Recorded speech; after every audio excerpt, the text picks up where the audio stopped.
Good evening and thank you for joining us. We begin with breaking news tonight from Ethiopia. Global News has confirmed a group of volunteers and staff with the Alberta-based charity Canadian Humanitarian is being detained in Ethiopia. Liam Nixon is tracking this Global News exclusive from our Lethbridge newsroom tonight. Liam?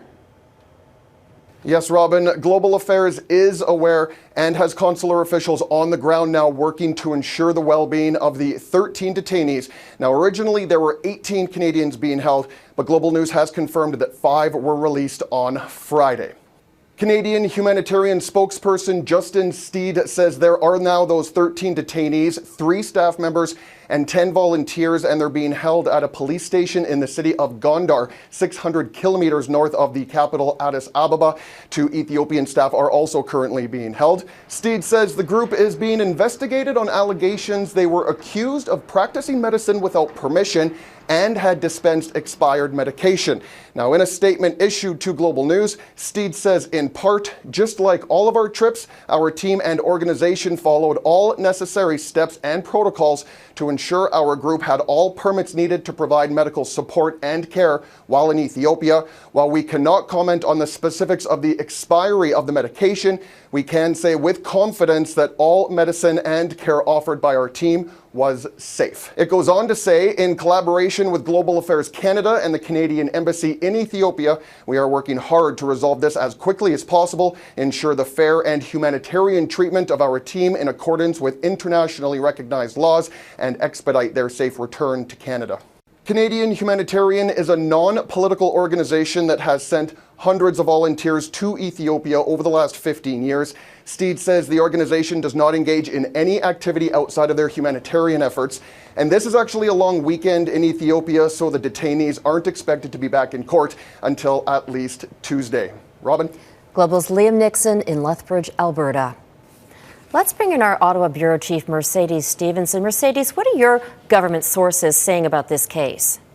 Well, Robin, just 2 weeks after Prime Minister Justin Trudeau returned home from a warm and fuzzy visit with the Prime Minister of Ethiopia, these Canadians find themselves detained. And tonight, the Canadian government is confirming they are aware of the detention, although they wouldn't give us a lot of details because there are privacy rules. They did say that the Canadians who have been detained are receiving full consular access. We also talked to and received a statement from Rob Oliphant. He's the Parliamentary Secretary for Foreign Affairs, which means it's his job in Justin Trudeau's government to help Canadians who are in trouble overseas. He said something interesting in addition to confirming that they were aware of the Canadians' detention and that they are getting access to and help from the embassy. He said thus far the Ethiopian government has been open and cooperative. So that may give some hope to those who are concerned about the status of these Canadians.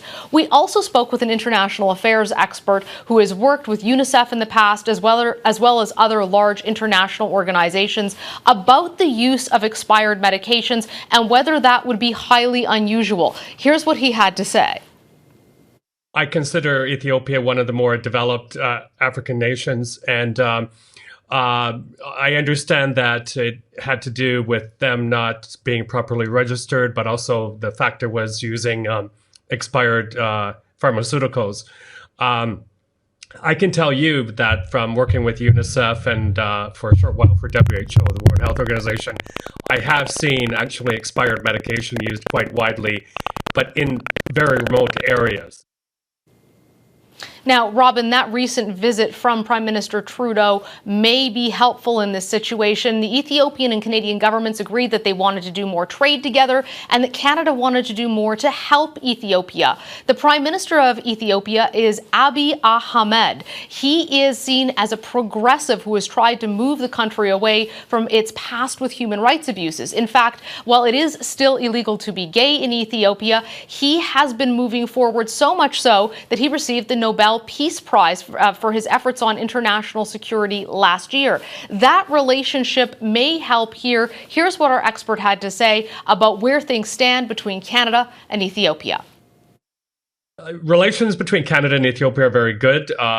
Canada has quite a big presence there in a number of ways, not only diplomatically, but also in terms of trade and investment. So I think it should be a fairly smooth process. there are a lot there are a lot worse governments on the African continent than in Ethiopia, and although the country has faced some allegations of human rights abuses, that sort of thing, things work pretty well there for the most part.